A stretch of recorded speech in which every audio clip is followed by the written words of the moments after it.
Ռուբեն Մելիքյանին եւ Արսեն Բաբայանին, խնդրեմ։ Եվ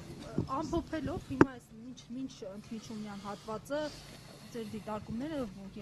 խափանման միջոցի երկարաձգման լինի։ Ես ուղղակի չեմ պատկերացնում իրավական առումով այն բանից հետո, երբ Վերաքննիչ դատարանը արձանագրել է, որ դեռ նոյեմբերի 14-ից կոնկրետ Նարեկ Սամսոնյանի մասով, մյուսը դեռ չունենք ոնց որ թե Նարեկ Սամսոնյանը պետք է տնային կալանքի տակ լիներ։ Դրանից ավելի խիստ խափանման միջոց, ինչպես ուղղակի տեսականորեն չեմ պատկերացնում, որոշումը մենք նախանձախնդիր կլինենք, որ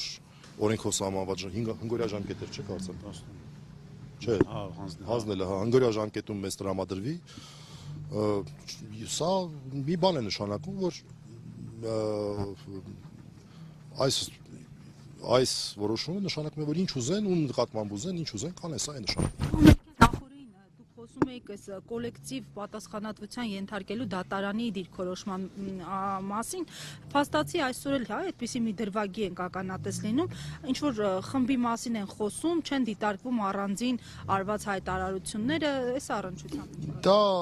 այլ հարց է, դա էլ շատ կարևոր, բայց ես կուզեի հիմա հատուկ անդրադառնալ վկայի հարցին։ Վկան ֆորմալ նշանակություն ունի, որ դե ինչ որ մարդ կա, որի վրա տեսականորեն կարելի է ազդել, անհասկանալի ինչի։ Մենք վերեցինք չգիտենք ինչ իմանանք։ Մենք վերեցինք հիմնավորում առայն, որ այդ մարդը ուղիղ նշել է, ուղիղ իրենց մոտ, մեր գրածը չի իրենց գրածն է, որ ես այդ երկու հաղորդումների, իսկ մեղադրանքը բացառապես երկու հաղորդումների է վերաբերում։ Մարդը չի դիտել։ Ալեն Սիմոնյանը կարգավիճակ ունի այս գործընթացին։ Կարգավիճակ չունի, չէ, վկան չէ, մենք գիտենք, անունազգանունը գիտենք, բայց այդ մարդու մասին որևէ այլ տեղեկություն չունենք։ Եվ դատարանը նաև դա եմ համարում ոչ ընդունելի մոտեցում եւ այս դատավարությունը չգիտեմ այլ կերպ կարելի է բնութագրել, քան ընդամենը ձևականություն եւ ֆարս։ Այդքան բան։ Դուք հավելելու բան եք։ Չէ, հավելելու բան չեմ